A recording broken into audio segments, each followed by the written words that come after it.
My daughter had ignored me for 20 long years, vanishing from my life as if I'd never existed, until the day I won $10 million in the state lottery. Then, like a shadow returning at dusk, she reached out, her motives hidden beneath rehearsed pleasantries, hoping to taste the generosity of the father she had once disowned. But I had a plan, a quiet, deliberate plan to make her regret the betrayal she had inflicted. When I arrived at her birthday celebration, I didn't hand her a gift. Instead, I said, "Your present is outside," and watched the carefully constructed facade of her party crumble into chaos. Before we dive deeper, take a moment to subscribe to D-Daily Stories and leave a comment telling us the time where you are right now. The sharp, insistent trill of the phone cut through the evening calm like a knife through silk. I froze mid-bite, fork suspended above a plate of meatloaf gravy, slowly congealing in its shadow. The television droned on about another factory closure downtown, but the sound barely registered. All I could hear was that relentless ringing. 24 hours had passed since my interview aired, the one where I revealed my lottery windfall to the world. 24 hours since I casually told the local news that I was alone, widowed, 15 years, having lost Anne, my beloved wife. What I hadn't mentioned was Lori, the daughter who had walked out of my life 2 decades earlier. My hand, weathered and trembling, reached for the receiver. The number meant nothing to me, and yet something deep in my chest twisted with a sharp, unfamiliar ache. "Hello," I croaked, my voice rougher than I intended. A pause, then her voice, soft as silk yet laced with danger. "Hi, Daddy. It's me. Lori." The fork slipped from my fingers, clattering against the plate, as 20 years of silence shattered with those 4 simple words. Her voice carried the same melody I remembered from her childhood, but now it was tempered with calculation, rehearsed charm. "Lori." The name barely escaped my lips, a whisper lost in disbelief in the tightening of my throat.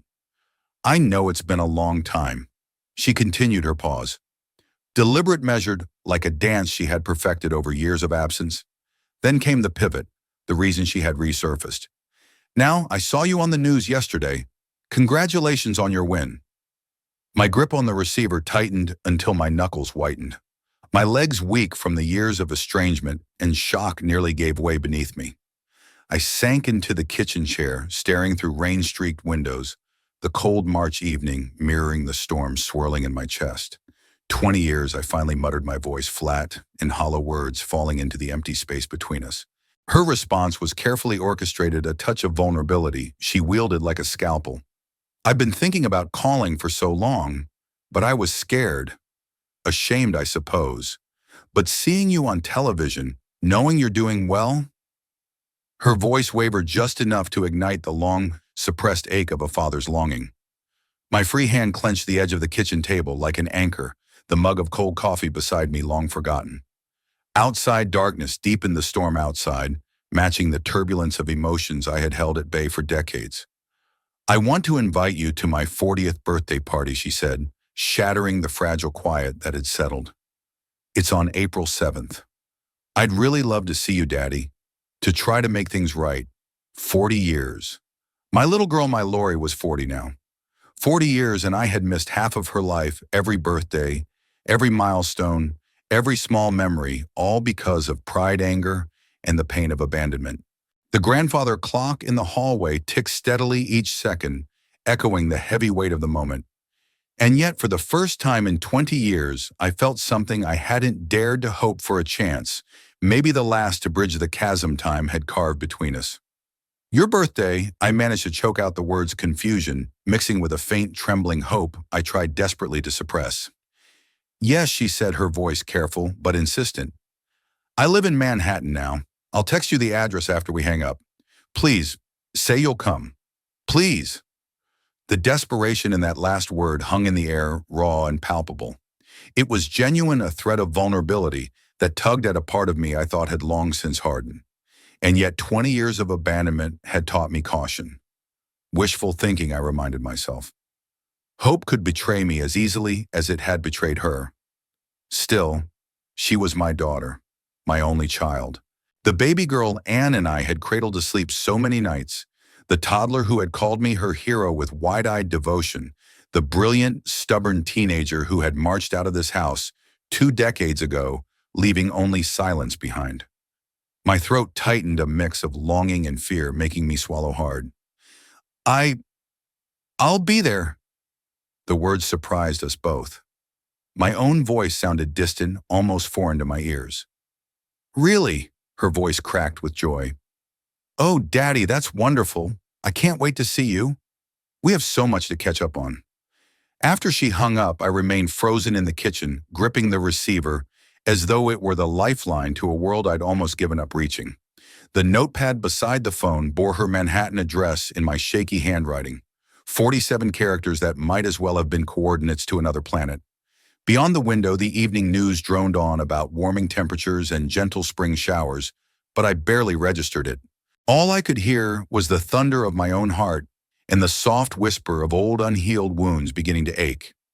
I stood slowly, joints stiff and protesting from the day's work, my hand clutching the scrap of paper like it contained the map back to a life I thought I'd lost.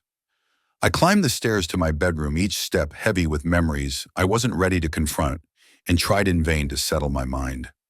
Sleep fled me entirely. The address burned like a coal in my palm as I lay in the darkness, staring at the ceiling, where streetlight shadows danced across the blinds. Every time I closed my eyes, I saw her face, not the 40-year-old woman who had called tonight, but the angry 20-year-old who had stormed out of this very house, slamming doors and hearts alike behind her. Memories clung to me, suffocating and sweet, painful and tender. At midnight, surrendering to restlessness, I creaked my way back down the stairs. In the corner of the living room, cardboard boxes of photographs waited silently, stacks of frozen moments in time, like sleeping memories I had avoided for years. Tonight, though, felt like the right time to confront them. The first photo I pulled out stopped me cold. Lori at her college graduation, radiant in her cap and gown, standing between Anne and me, all smiles and hope. We had been so proud that day, our daughter, the first in either family, to earn a degree, poised to conquer the world with her ambition, her brilliance.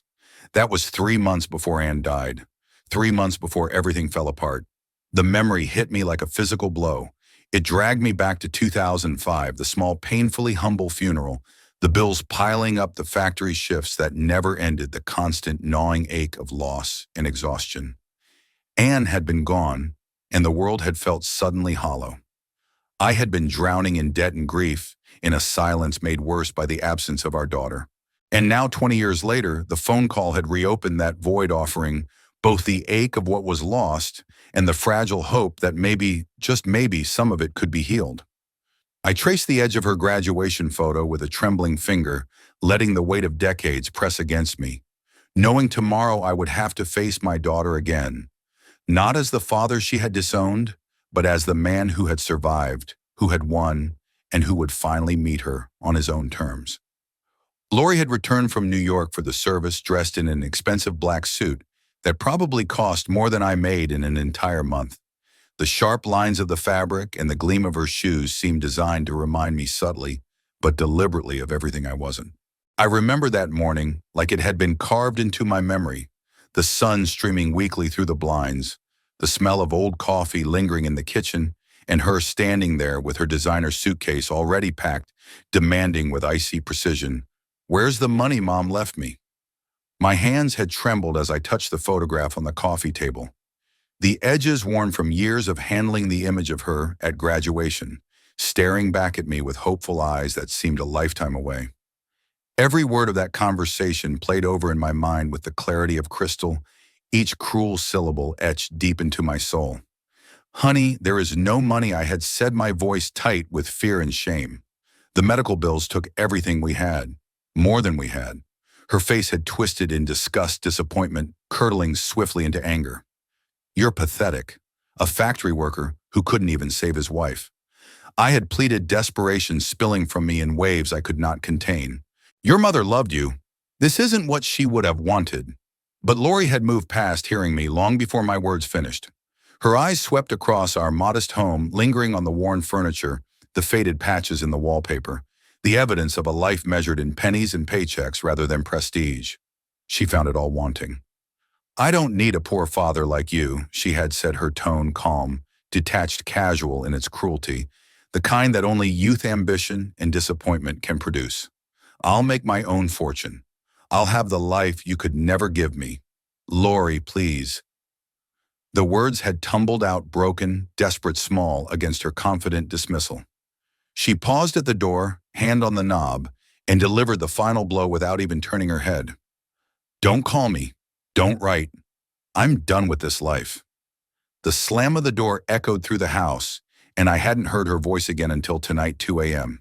With the world quiet except for the creaks and sighs of a home that had weathered decades.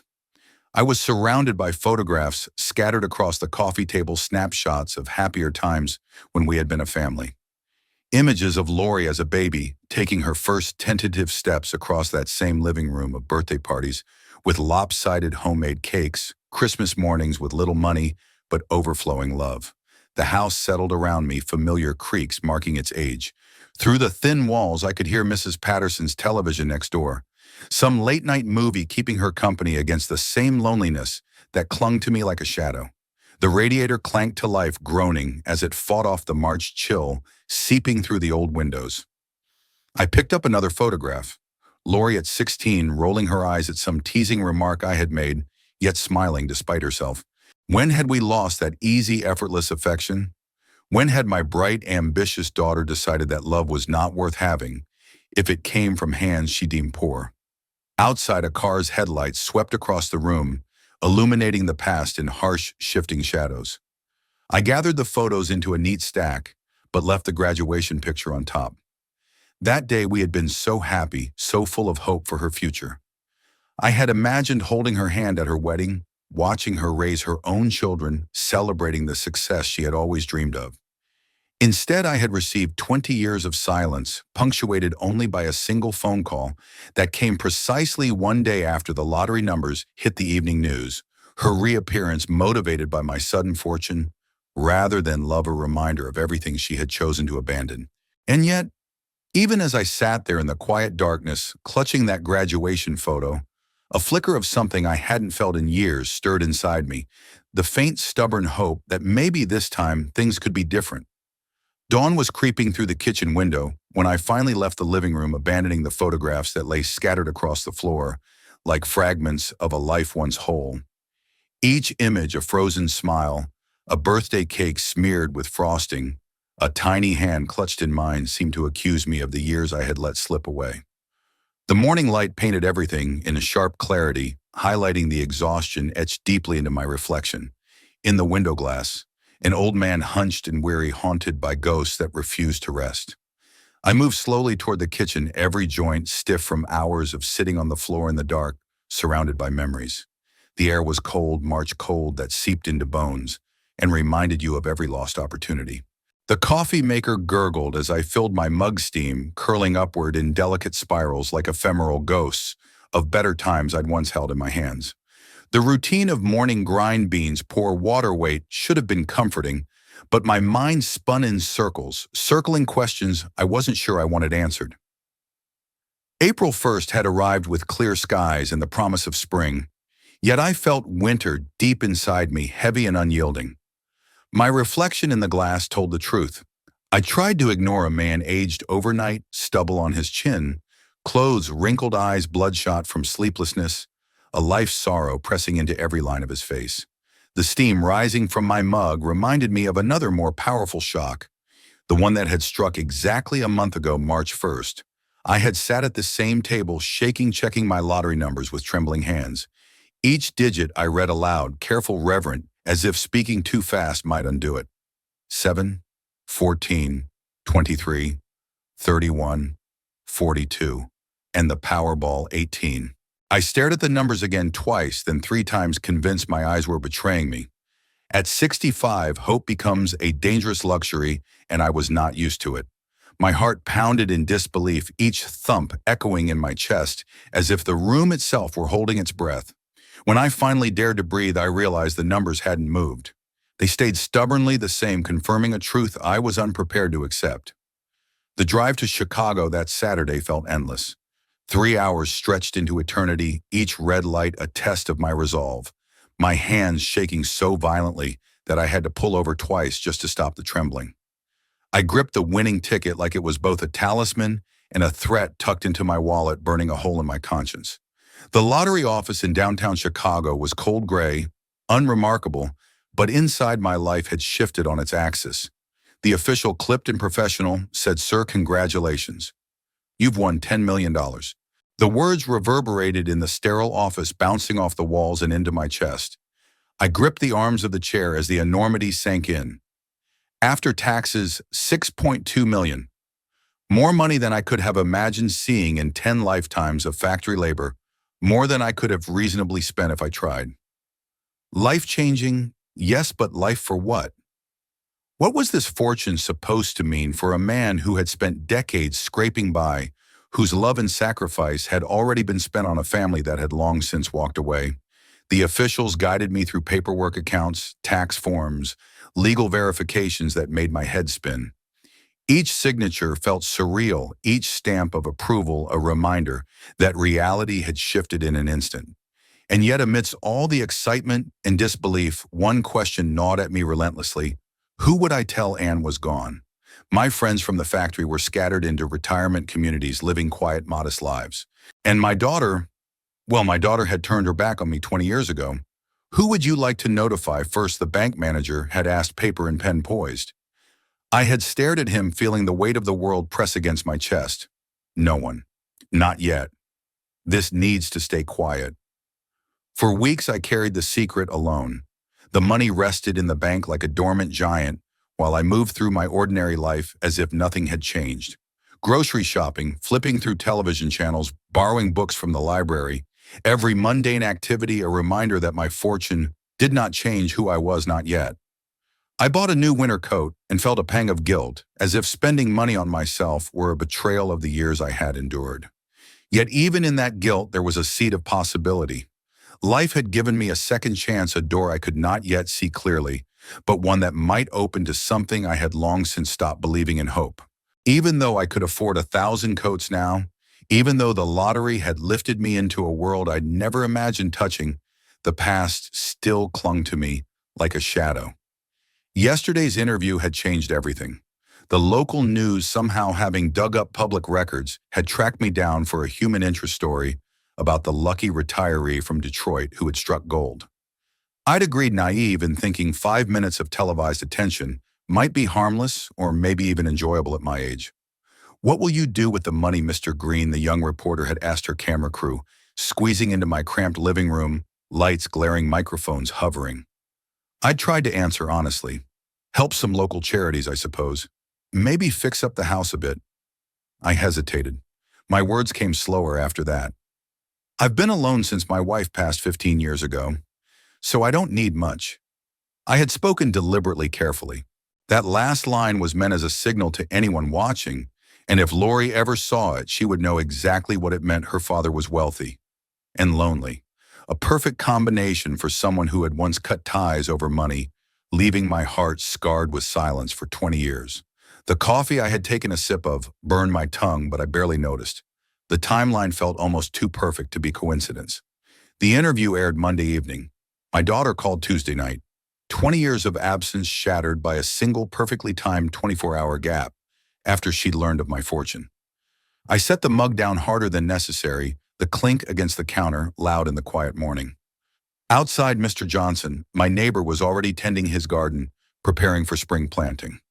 Ordinary people doing ordinary things, oblivious to the storm brewing in my kitchen. And there I sat, wrestling with a bitter truth. Perhaps my only child had always seen me as nothing more than a potential payout, a lottery ticket to claim. The phone on the counter seemed almost mocking in its silence. I could call her back, probe her, test her. Perhaps that would be the wise thing to do, assume the worst, guard my heart against disappointment and betrayal. But even with 20 years of abandonment, a stubborn part of me refused. She was still my daughter, the little girl who had perched on my shoulders at the county fair, who had made me lopsided Father's Day cards from construction paper and glue, her tiny hands covered in glue and glitter, a proud smile plastered across her face. Even now, part of me wanted to believe she'd changed. Perhaps seeing me on television had reminded her of the father she once loved, the one she had abandoned in anger and pride, in some youthful misconception of what life should be. The kitchen clock ticked forward toward 8, the faint hum of Detroit's awakening traffic vibrating against the window. I walked to the window, staring down the street where I had lived for 40 years. Familiar houses, familiar driveways, the world moving on around me while I stood frozen in time. My reflection stared back, an old man clutching a coffee mug, weary from sleepless nights, yet now armed with something he hadn't had in decades: leverage. My daughter had returned, but this time the power dynamics had shifted. The realization settled over me gradually, like dust accumulating on a forgotten shelf. For the first time in 20 years, I held the cards in whatever game was about to unfold. The real question was whether I had the courage to play them. My finger hovered over the phone's buttons, hesitating, feeling the weight of anticipation and reckoning. Her number lingered in my memory, glowing faintly from the previous night's caller ID. I imagined a simple test call, to hear her voice again, to sense the intentions behind that carefully cultivated warmth. The morning light streamed in, bathing my small kitchen in gold, casting a halo around the determination beginning to harden in my tired eyes. Steam rose from my coffee cup, swirling in the sunlight, reminding me of something else entirely: how ordinary mornings could hold extraordinary consequences. And with that thought, I finally pressed my finger to the first digit. The memory of the blazing studio lights from 2 days ago still burned in my mind. March 30th, a day that in hindsight had changed everything, though I hadn't realized it at the time. WDIV's downtown Detroit studio felt like stepping into an entirely different world, a place built on gleaming chrome, endless glass, and polished floors that reflected every movement, every heartbeat. Cables snaked across the floor like veins carrying the pulse of the broadcast, and monitors displayed my nervous face from 6 different angles, each one magnifying every wrinkle, every fleck of doubt. I had arrived an hour early, the lottery ticket clutched in my sweaty palm like a talisman, wearing my best light blue shirt, the one Anne had bought me for church years ago. It smelled faintly of her perfume still, or maybe it was just memory. "Mr. Green, I'm Janet Morrison. Thank you for coming in today." Her smile was perfect, the kind of smooth, polished grin honed through countless broadcasts, flawless under the harsh, unyielding lights. Behind her, camera operators adjusted equipment, studio assistants fussed over reflectors, and everyone moved in a rhythm so practiced it felt choreographed, like I had wandered onto the set of some distant, glamorous world I didn't belong to. First came makeup, a humbling, slightly humiliating experience for a man who had never worn more than a dab of aftershave in his life. The young woman dabbed powder on my forehead, chatting casually about the weather, while I stared at my reflection, wondering what Anne would think of her husband suddenly becoming a local celebrity. "Just be yourself," Janet had advised as we settled into the interview chairs. "Our viewers love authentic stories." Authentic, if only she knew how carefully I planned to edit mine. The red recording light blinked, and suddenly I was performing for thousands of strangers. Janet's questions were smooth, carefully crafted to draw maximum human interest from my sudden windfall. $10 million, that's life-changing money, Mr. Green. What are your plans? I'd rehearsed this answer in the mirror 100 times. Help local charities. Detroit has been good to me for 40 years. Time to give back. And any family to share this incredible joy with? That question hit me harder than I expected. The one I had dreaded. The one I had secretly hoped might reach the ears of someone far away in Manhattan. My chest tightened, my voice barely above a whisper. My wife passed away 15 years ago. I live alone now. The studio went almost silent, save for the soft hum of air conditioning. Janet's expression softened into something genuine, empathetic, the kind of subtle sympathy that makes good television even better. "No children," she pressed gently, leaning forward just slightly. I let the silence stretch, letting the weight of absence, of years of quiet pain, hang just long enough to be felt. "That's, complicated." She nodded, professional enough not to probe further, steering the conversation towards safer waters: my plans for the money, advice for other lottery winners, my thoughts on sudden wealth. But in that moment, the seed had been planted. The image of a wealthy, widowed man alone in Detroit, sitting on millions, with no one to protect him or share his fortune. It was an open invitation, whether intentional or not. By the time the photo session arrived, the day had taken on a surreal quality. I held the oversized ceremonial check posed for countless flashes, smiled on command all, while inside a quiet, gnawing thought churned. Did anyone watching care about my happiness? Or was it simply the spectacle of my bank balance that fascinated them? Somewhere deep down I knew the answer, and somewhere far away in Manhattan, Someone I had loved and lost 20 years ago had likely noticed, had likely calculated the opportunity that sudden visibility and wealth presented. The lottery officials posed beside me for the cameras, everyone smiling as if we were old friends instead of strangers, bound together by random numbers and an improbable twist of fate. Their laughter, warm and practiced, seemed to mock the quiet tension I felt in my chest. Driving home in my 15-year-old pickup truck, the lottery tickets safely tucked back in my wallet, I felt a strange emptiness. Success, I realized, was a hollow thing without someone to share it with. Money could buy comfort, security, even admiration, but it could not fill the long years of silence, the absence of my daughter's voice, her laughter, her presence. That victory, for all its glitter, felt like an expensive form of loneliness. As I turned onto my street, the studio assistant's words echoed in my mind, handed over with a casual, almost perfunctory gravity. "Mr. Green, you'll probably get some calls after this airs. People wanting money, investment opportunities, that sort of thing. Be careful who you trust." Sound advice, the kind I had nodded at politely but never truly absorbed. I should have taken it to heart. Now, sitting in my modest kitchen 48 hours later, the sunlight slicing across the worn linoleum like a judge's gavel, I realized that broadcast had been more than just local news.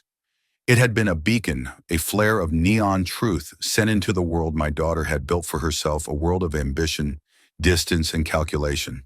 And like a moth drawn to the flame it cannot resist, she had returned the very next evening, drawn not by love or longing, but by the irresistible magnet of wealth and opportunity.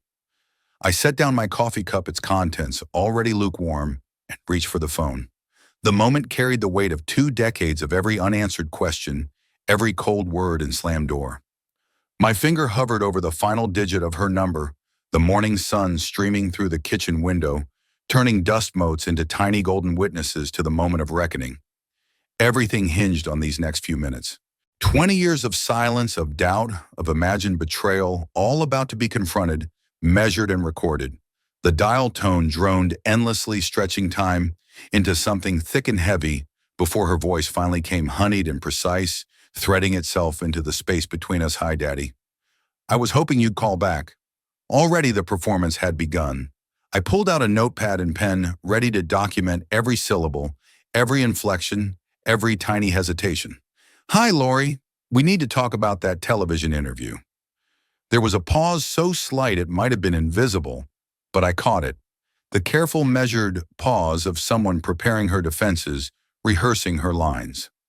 "Oh, what about it, Daddy?"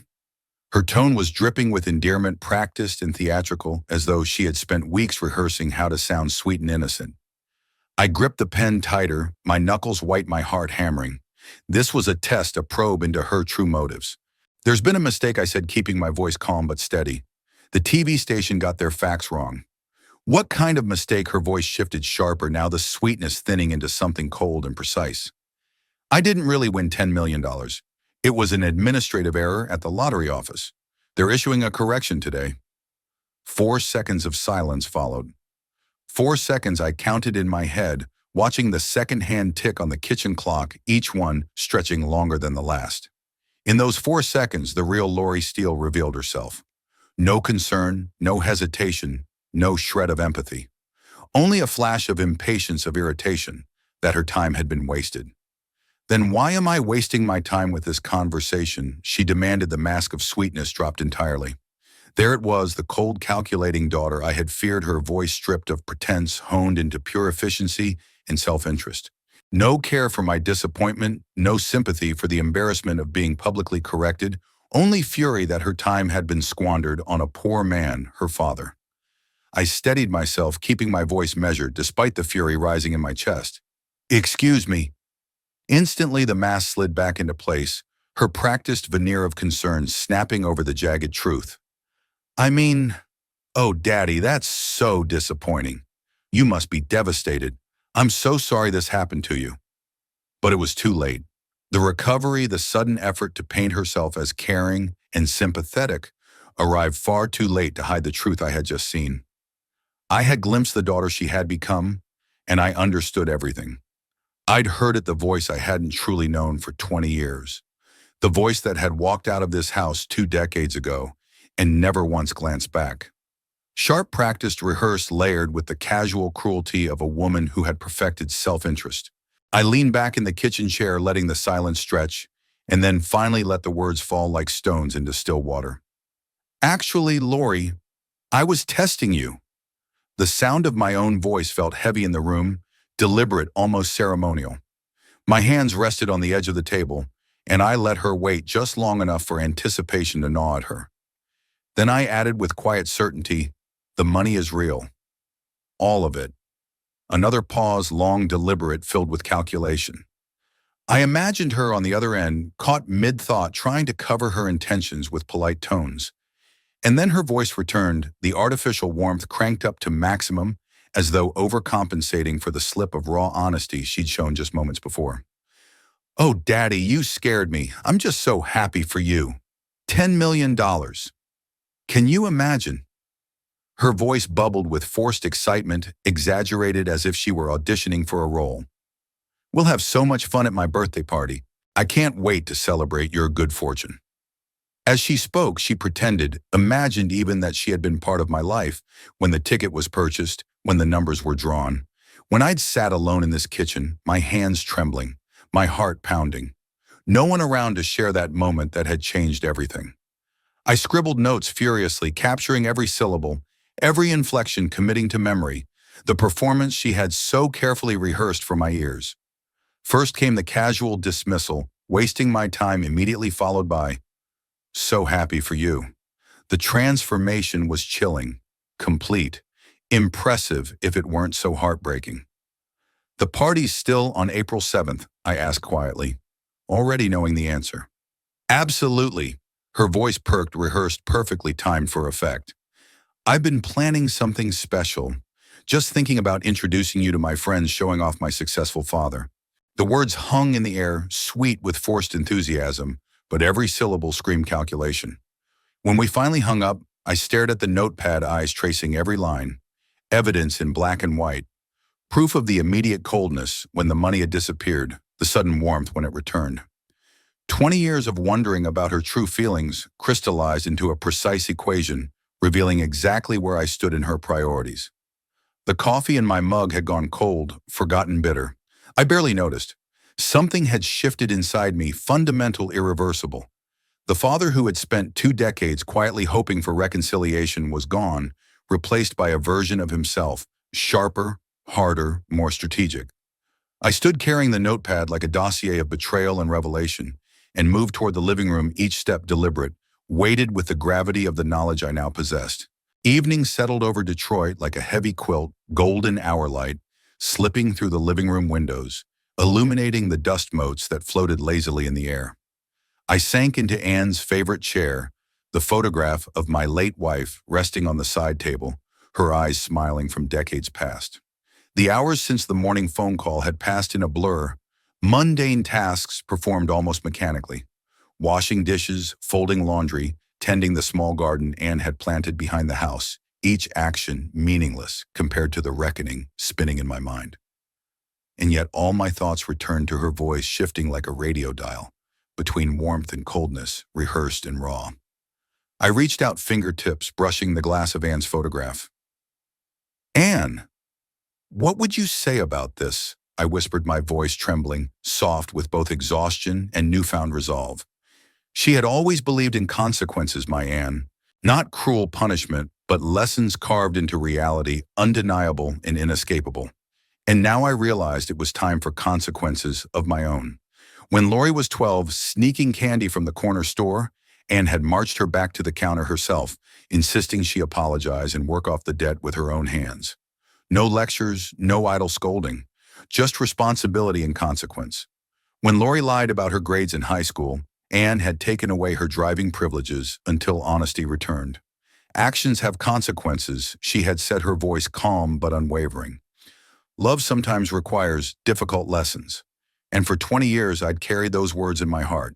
20 years.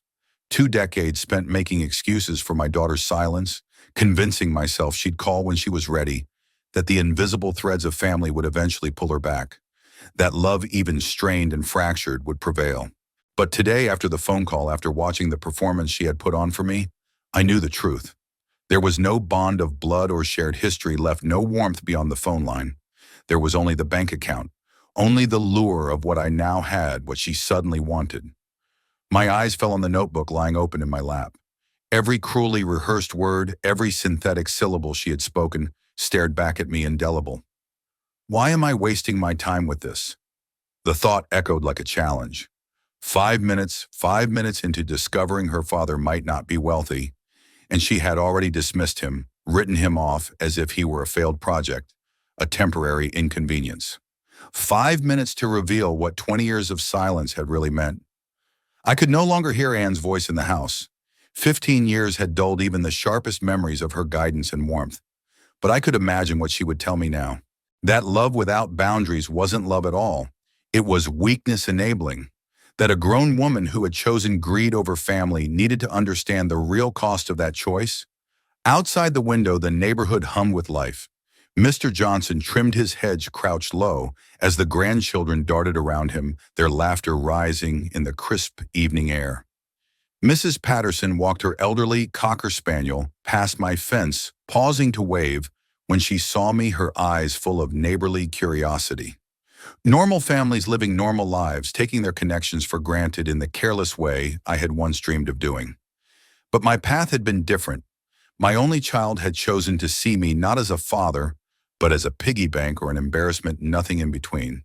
And if she wanted to treat our relationship as a transaction, if she wanted to gamble on family loyalty with money, as the stakes, perhaps it was time I showed her what a real transaction looked like.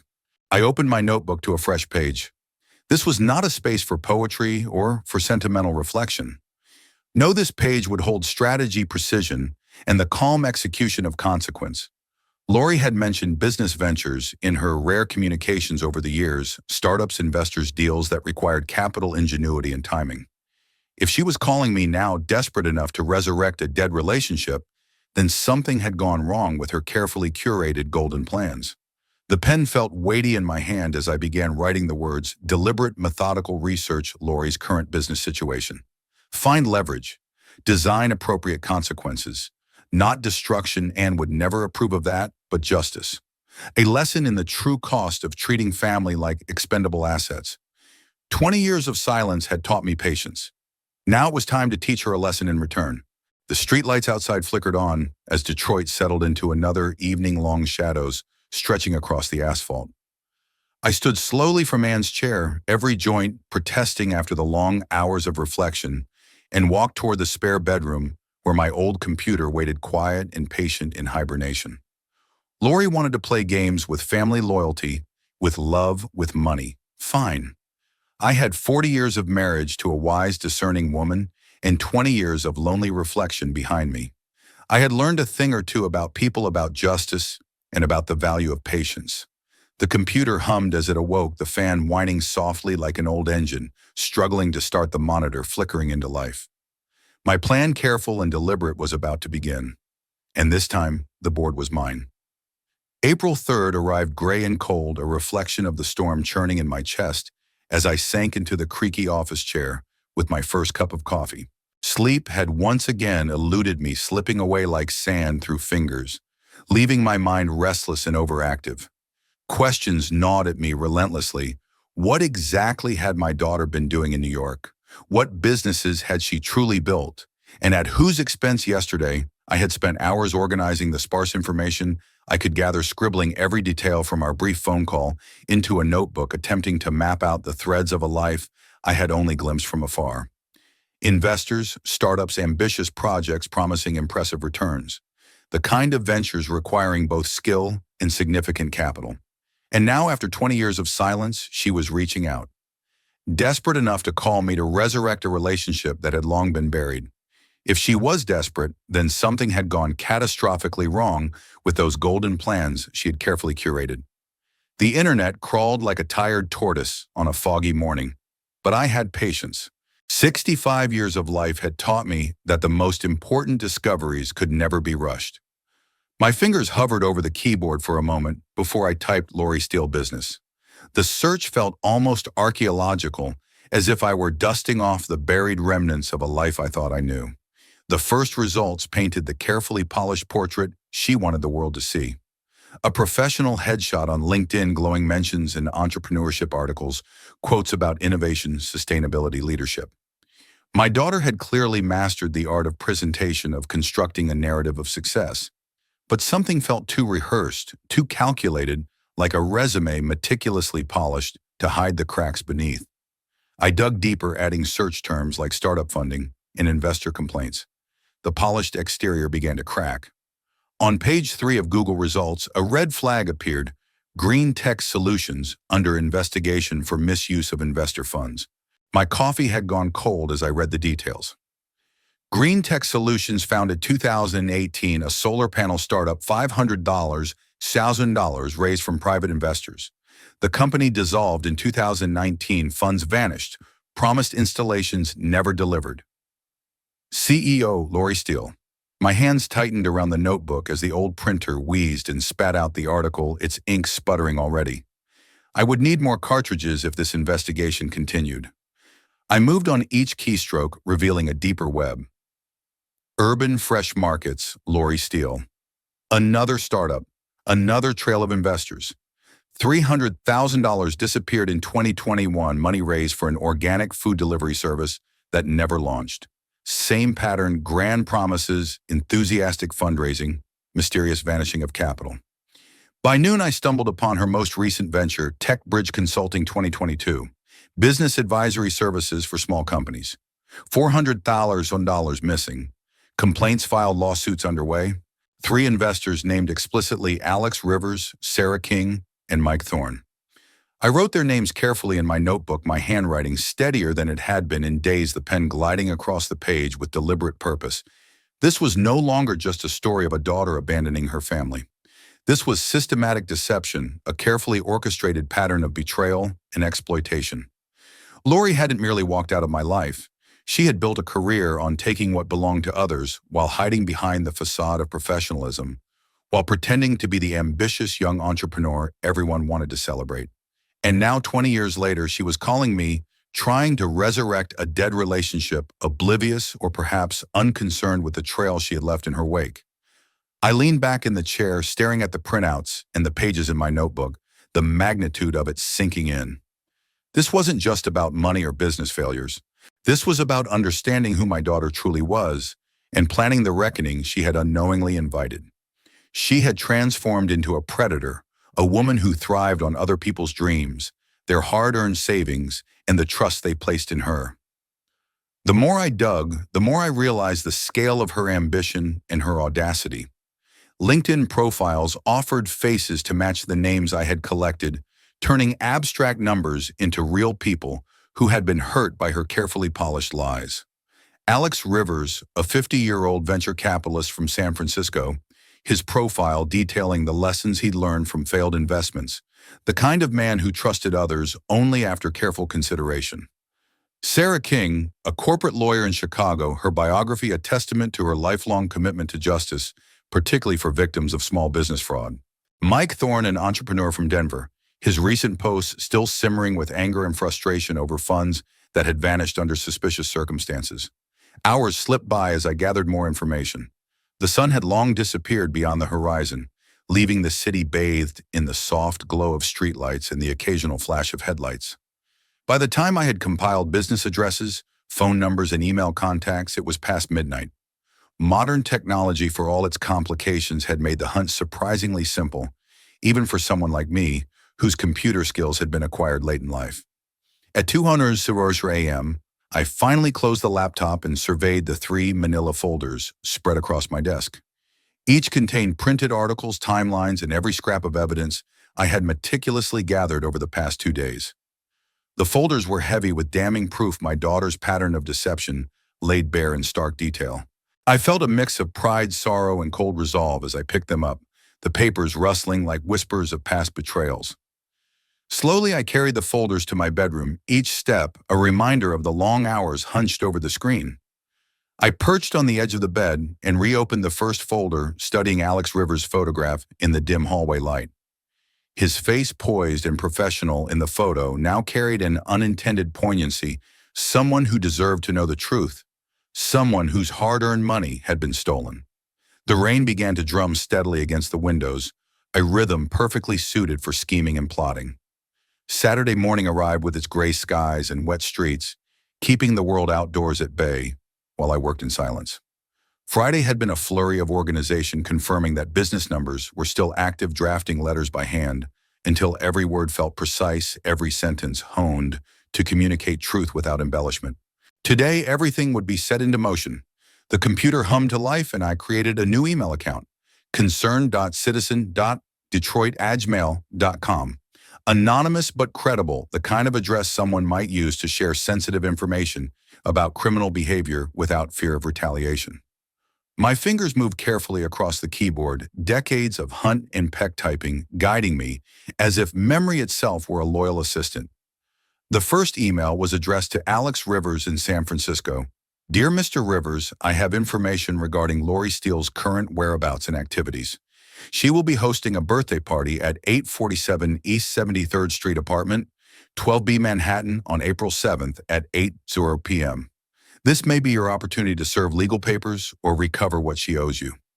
I understand you lost $200,000 to her TechBridge consulting fraud. Multiple other investors may also find this information relevant. I have attached copies of news articles and public records that document her pattern of behavior, ensuring no doubt remains regarding her repeated misconduct. I attached the scanned articles I had painstakingly printed, each page a piece of evidence that could no longer be ignored. The weight of justice and revenge settled over me like a cloak, steadying my hands even as my heart beat faster with anticipation. Every detail had been checked, every timeline verified. This wasn't just a message. It was the opening move in a game that had been 20 years in the making, a reckoning carefully crafted from patience, observation, and the knowledge of exactly who my daughter had become.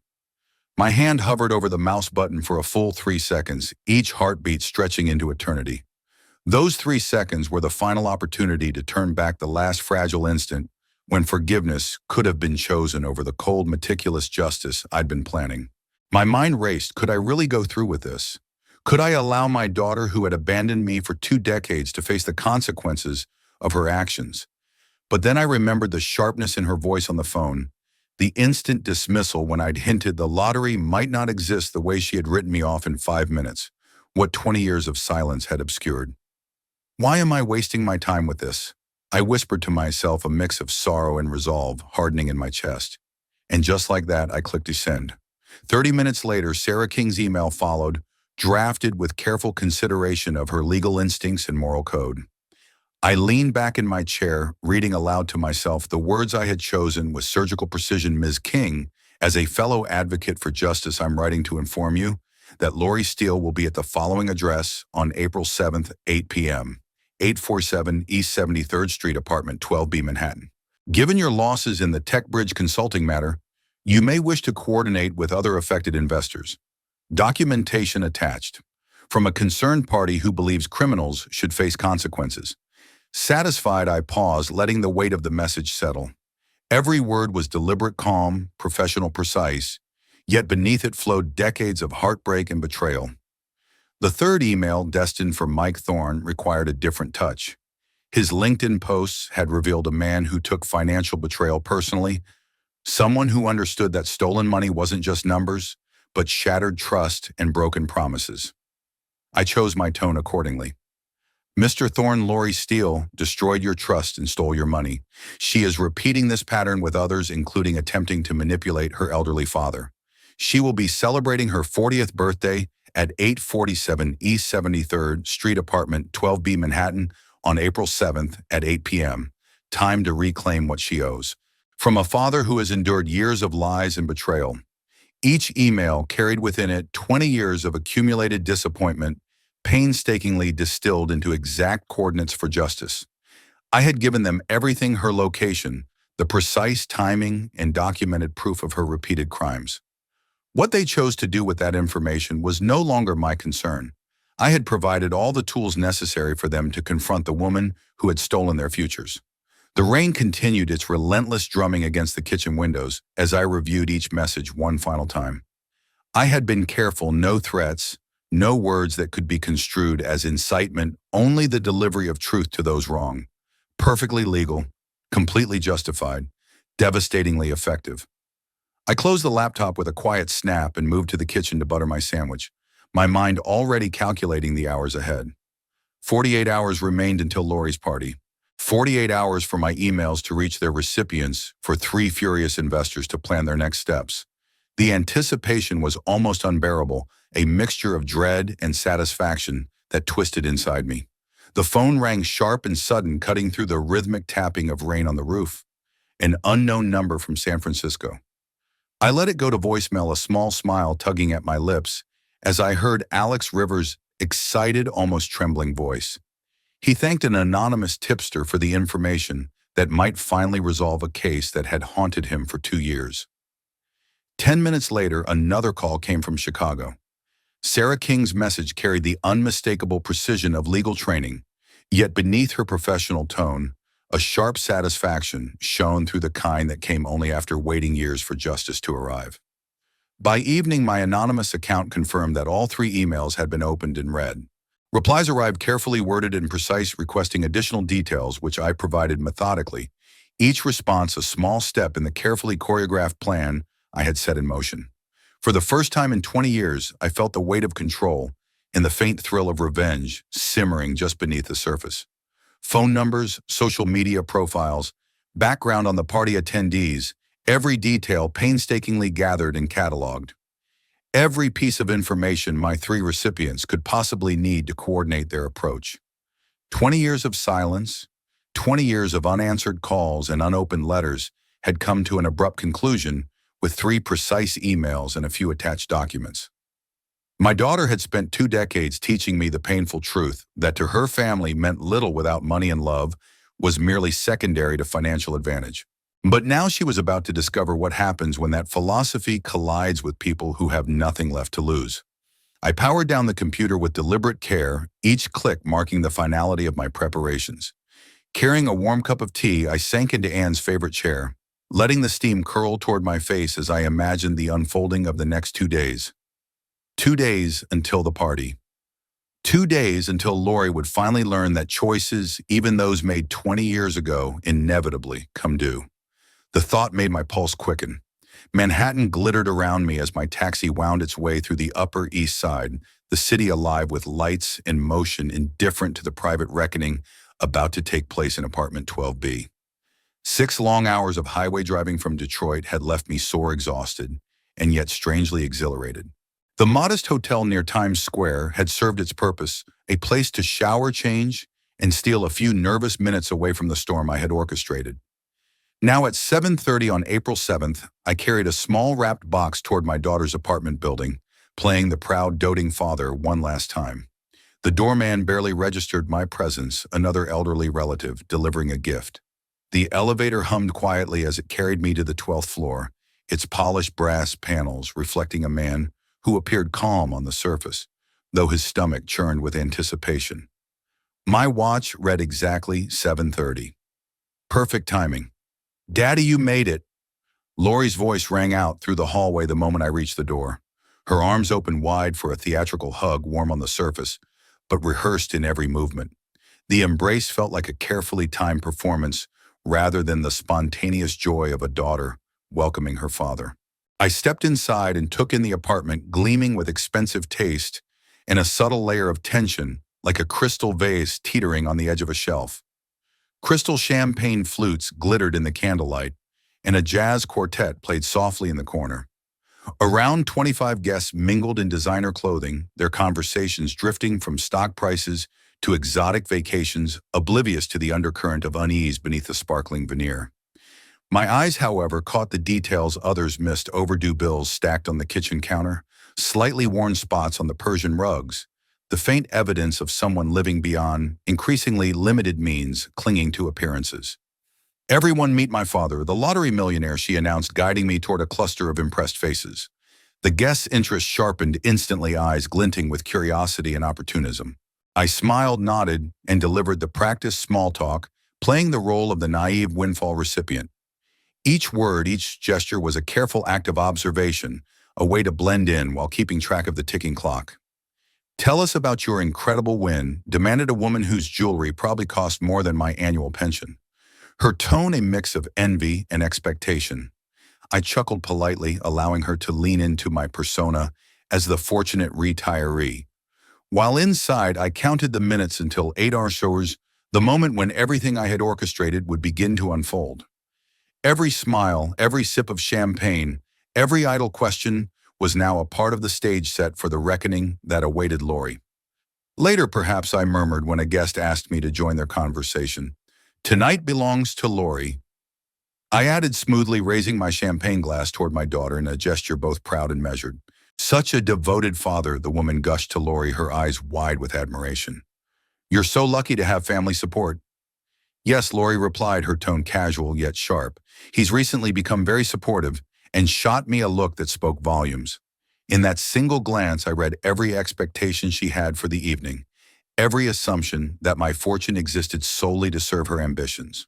I wandered through the party, moving from conversation to conversation, my eyes catching the subtle cues that others overlooked. The elegant laughter, the polite nods, the soft clinking of champagne glasses, all carefully choreographed steps in a dance of social climbing and opportunism. These guests weren't here for Lori's birthday. They were here for proximity to my money, to bask in reflected wealth, to sniff out the scent of capital and possibility. The conversations followed predictable, almost mechanical patterns, compliments about her business acumen, leading questions about upcoming ventures, gentle probing about my financial standing. Lori handled it all with practiced skill, gradually steering discussions toward her desires, business partners, strategic investors, subtle hints that someone else's wealth could secure her next venture. Each suggestion grew bolder as the evening wore on, her polished veneer cracking ever so slightly to reveal a desperation I recognized from her childhood. Like ink bleeding through expensive paper, her ambitions stained the elegance of the gathering. Daddy's been so generous with his advice, she said to a small cluster of guests near the floor-to-ceiling windows. We're exploring some very exciting opportunities together. I checked my watch. 7:55. Any moment now. The apartment seemed suddenly smaller, the hum of conversation louder, the soft strains of the jazz quartet unable to mask the undercurrent of tension that only I could sense. Lori glided through her guests with increasing energy, introducing me repeatedly as her successful father, while weaving in broader hints about needing capital for her next venture. Every smile, every carefully timed laugh, every strategic word about opportunity was aimed at drawing anyone closer to her financial orbit. Through the expansive windows, Manhattan stretched beneath us like a circuit board of ambition and greed, each illuminated street and blinking traffic light a reminder of the countless deals and dreams that collided in the city. Somewhere in that sprawling labyrinth, three people I had never met, Alex Rivers, Sarah King, and Mike Thorne, were making their final preparations, poised to confront a woman who had spent years abusing their trust. Investors who had once placed their dreams in Lori's hands, only to see them dissolve into champagne flutes, designer shoes, and empty promises. The secret to success, Lori was telling her captivated audience, is recognizing opportunity when it presents itself. Sometimes fortune literally calls you on the phone. She glanced at me, then her smile dazzling and predatory all at once. The woman who had abandoned me for 20 years now regarded me as the ultimate solution to her financial woes. The irony of it nearly made me laugh, a bitter private sound behind my measured facade. 7:58. I shifted closer to the entrance, positioning myself to watch both the door and my daughter's face when the past finally caught up with her present. In that fleeting moment, I felt the weight of 20 years of every lesson Anne had tried to teach, of every disappointment and betrayal stacked neatly into this single unfolding scene. Every second ticking closer to 8 was a heartbeat in a long, carefully planned symphony of reckoning. 8:00 arrived with the sharp, insistent chime of the doorbell, slicing through the soft strains of jazz and the murmur of champagne-fueled conversation. Lori froze mid-sentence, a story of investment potential dangling from her lips, her champagne glass suspended in the air, as if caught in a snapshot of anticipation and annoyance. "I'll get it," she called brightly, projecting effortless charm to the guests around her. But I caught the slight furrow in her brow, the tiniest crease betraying the flicker of surprise. Additional guests were the last thing she had expected tonight. Heels clicked confidently on the marble floor as she moved toward the door. Each step a performance rehearsed countless times in front of a mirror, every ounce of composure carefully curated. I raised my champagne flute to my lips and allowed myself a slow sip, savoring both the expensive taste and the delicious anticipation. 20 years of questions of silence, of unanswered hopes and cold phone calls were about to be confronted. 20 years of quiet resignation were about to erupt into a noise far louder than either of us had anticipated. The doorbell rang again, sharper this time, more insistent, cutting through the party chatter like a surgeon's scalpel. Lori's eyes flicked toward the entrance with barely concealed irritation, her practiced smile faltering just enough to reveal the slightest edge of frustration. She had been building momentum for the past 10 minutes, spinning tales of her ambitious ventures, carefully threading her need for capital and strategic partners into every sentence. "Actually, Dad," she said suddenly, turning to me, with that perfect rehearsed smile that had once melted my heart, now sharpened with intent. "Since you're here, I could really use your help with some exciting business ventures I've been developing." I set down my champagne with deliberate care, savoring the moment the words, "the perfect timing." "Perfect timing, sweetheart," I murmured softly, letting the words hang in the air like a velvet trap. "What do you mean?" Her eyes sparkled with anticipation, greed glowing like a beacon beneath her carefully applied makeup. I leaned slightly closer, voice low, deliberate, every syllable weighted with significance. "I brought you a very special birthday gift, something I think you've been waiting for." The doorbell rang again, more insistent this time, demanding attention echoing through the apartment and slicing through her composure. Lori's eyes flicked toward the entrance, a flash of mild irritation crossing her face. Her carefully orchestrated moment of persuasion had been interrupted, and for the first time that evening, a hint of unease shadowed her perfectly sculpted features. "Really? What kind of gift?" she asked, stepping closer to me, voice dropping to the intimate, coaxing tone she had perfected over years of calculated charm. I pointed toward the entrance, letting the suspense stretch like fine silk. "It's waiting right outside your door." Outside, her expression shifted, anticipation, overtaking calculation. Her smile, for the first time all evening, was genuine, unguarded, electric with excitement. "You shouldn't have gone to such trouble, Daddy," she purred the endearment, scraping against my ears like sandpaper. I allowed my expression to remain one of paternal affection, neutral and unreadable. Around us, the guests continued their conversations, oblivious to the subtle tension threading through the room. They spoke of market trends, vacation homes, and cocktail recipes, unaware that the hostess who had commanded their attention with such poise was moments away from facing a reckoning decades in the making. The city lights of Manhattan glimmered below through the floor-to-ceiling windows, innocent and glittering, a silent witness to the collision of past grievances and present justice about to unfold. Lori practically skipped toward the door, her heels clicking against the marble floor with the confident rhythm of someone expecting good news of someone who believed the world still bent in her favor. I followed at a measured pace, every step deliberate, positioning myself where I could watch her face, and the reactions of her meticulously curated guests transformed the moment their elegant evening unraveled into chaos. "I can't imagine what you could have arranged," she called over her shoulder, her voice bright, her tone rehearsed to charm. "You always were full of surprises." "Indeed I was," I murmured softly, my lips curving just enough to hint at irony, though perhaps not the kind she was expecting. The lock clicked open. The door swung wide, and in a single heartbeat, Lori Steele came face to face with a past she had spent years trying to evade. Three figures stood in the hallway like a tribunal of consequence, each radiating authority, impatience, and long-held fury. Alex Rivers, impeccable in his tailored business suit, carried a leather briefcase whose weight promised legal documentation and the power of accountability.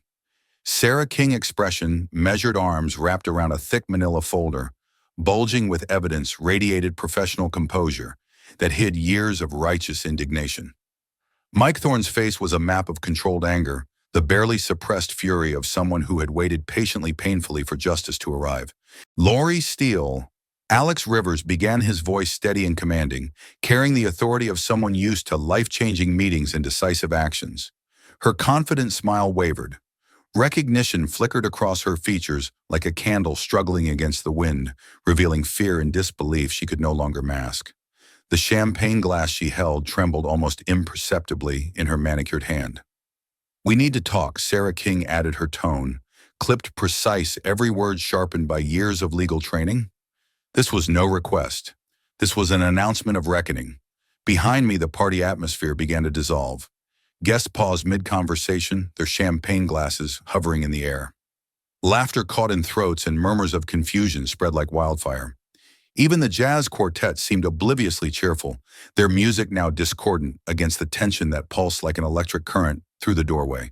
I don't understand," Lori stammered, eyes darting from face to face, as though willing one of them to be someone else entirely, as if denial alone could rewrite reality.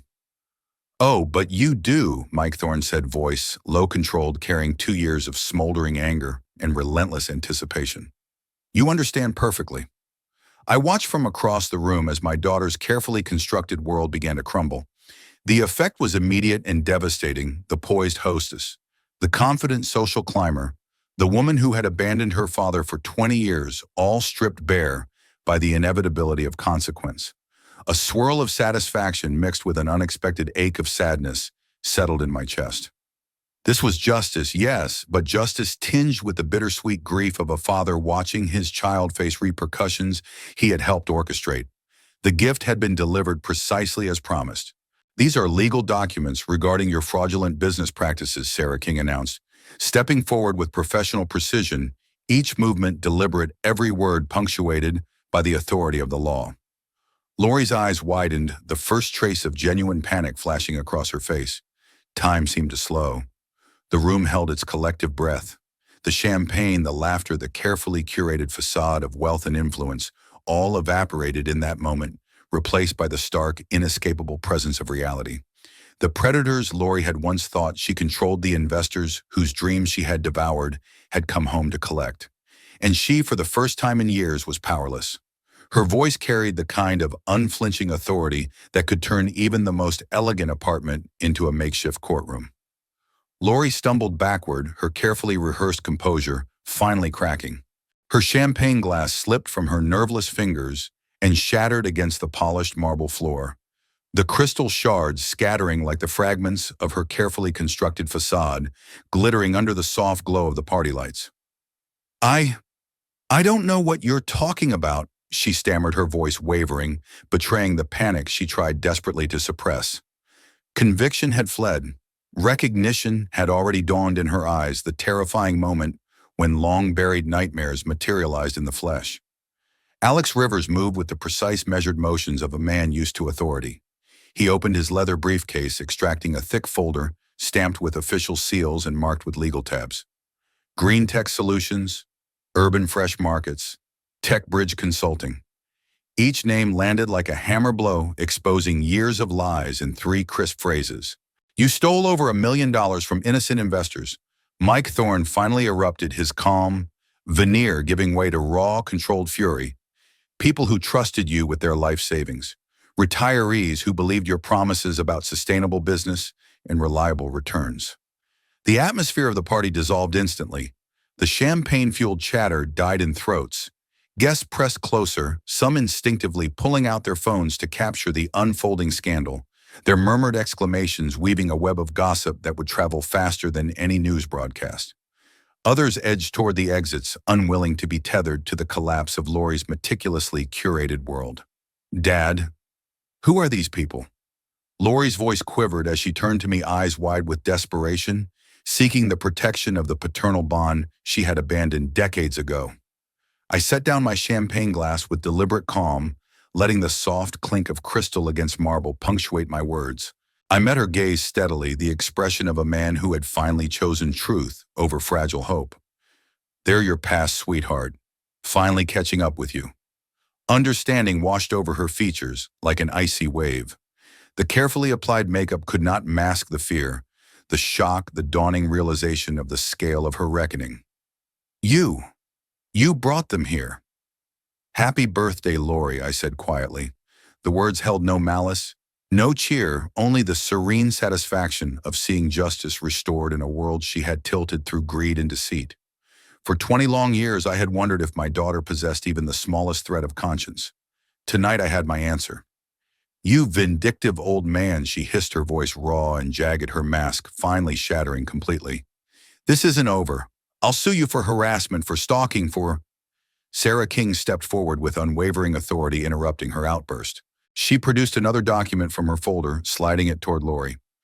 "For providing information about criminal activity to law enforcement, for helping victims locate stolen property." A low murmur spread among the guests, a mix of awe and apprehension, as they processed the magnitude of what they were witnessing. Lori's birthday celebration, a carefully staged display of wealth and influence, had turned into a tribunal of truth. And in the midst of it all, I stood steady, watching the daughter who had abandoned me finally confront the consequences of her own choices. Some guests fumbled discreetly with their phones, recording small snippets, as if capturing a reality show, while others gathered purses, jackets, and designer clutches, plotting strategic exits before the situation could spiral further.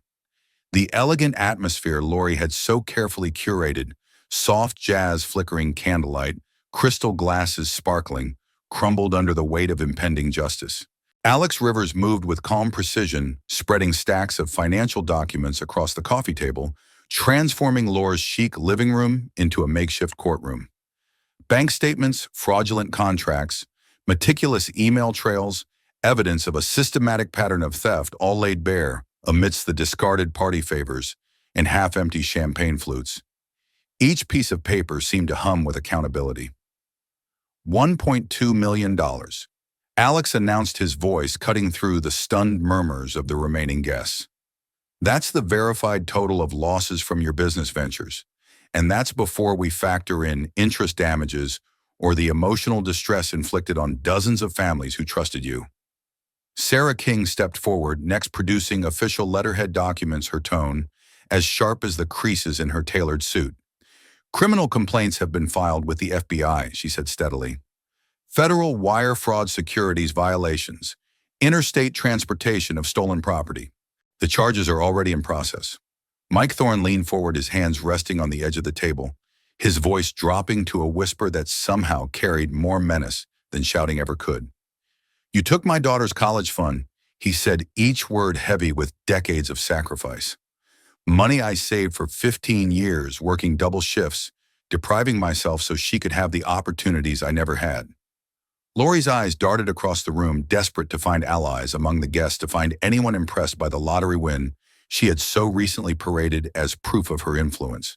But the crowd that had circled me with curiosity now kept its distance, instinctively protecting their social and financial interests. Their polite smiles were gone, replaced by cautious, evaluative glances. "This is all fabricated," Lori cried, her voice cracking under the weight of exposure. "You can't prove anything." Alex Rivers held up a smartphone, its screen glowing in the soft light of the apartment, showing recorded conversations that meticulously documented her lies. "Actually, we can," he said coldly.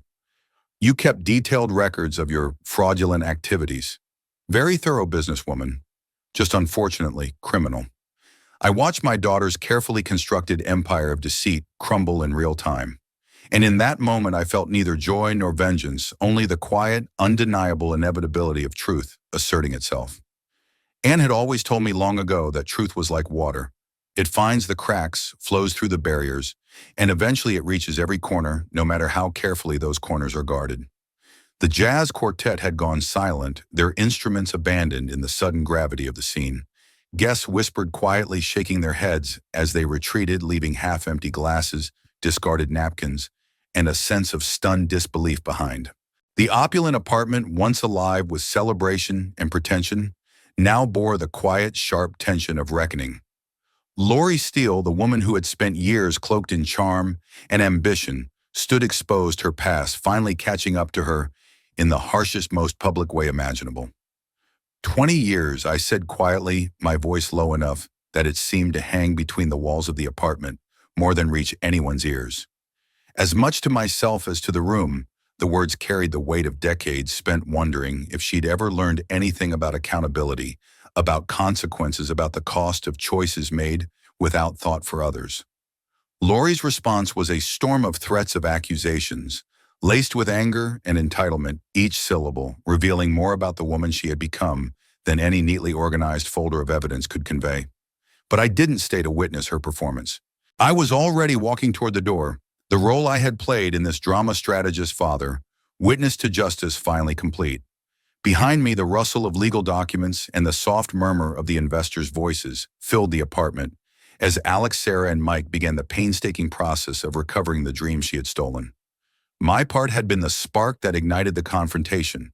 Theirs would be the fire that cleansed the aftermath. The drive back to Detroit stretched 6 long hours through gray, brooding April skies. Rain streaked the windshield like tears, though my mood was neither celebratory nor bitter. Something steadier, closer to resolution, had taken its place. The radio played news reports of arrests, investigations, and fraud cases, the world moving on at its usual hurried pace, while Lori's reckoning began to wind through the federal courts. Justice, I reminded myself, was slow, but deliberate, unrelenting, and eventually unavoidable. That first night in a modest Times Square hotel, I watched local coverage of what reporters had dubbed the birthday party bust. Lori's face flashed across the screen between traffic updates and weather segments, the fallen entrepreneur exposed, stripped of her charm and the illusions she had so carefully cultivated. The media focused on investor fraud, not family drama, which suited me perfectly.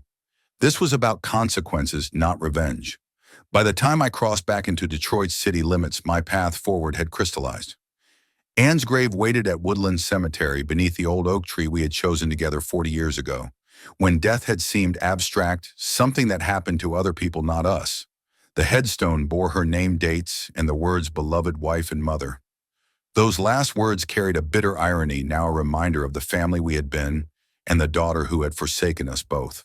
"It's over," I whispered to the carved granite, placing fresh flowers beside the weather-worn inscription. She made her choice just like she did 20 years ago. You always said actions have consequences. Around me, the cemetery breathed in peaceful silence. Families strolled past, their bonds intact despite poverty, illness, joy, and sorrow, a living testament to resilience. Real families, unlike the fractured fragments Lori and I had become. I touched the cold stone where Anne's name was etched in permanent letters and made my silent vow. The money, I said, let's use it the way you would have wanted. Let's help families like we used to be. 3 days later, I found myself sitting in the conference room of the First National Bank, pen in hand, signing the final documents establishing the Anne Green Memorial Fund for working families. $2 million of lottery winnings dedicated entirely to helping Detroit families navigate medical crises, housing emergencies, and financial hardships, the kind of problems that had nearly destroyed us when Anne had been ill, when we had to choose between rent and chemotherapy. The first recipients were a living testament to the fund's purpose. A young couple whose son needed heart surgery, a grandmother raising 3 grandchildren while struggling with diabetes, and a veteran whose disability benefits barely covered basic needs. I watched the relief and gratitude in their eyes, felt the subtle, quiet triumph of turning fortune into meaningful action, and I knew that Anne's legacy was alive in every decision I made. If you enjoyed this story, please like this video, subscribe to D-Daily Stories, and share your thoughts in the comments below. To listen to the next story, click on the box to your left. Thank you for watching.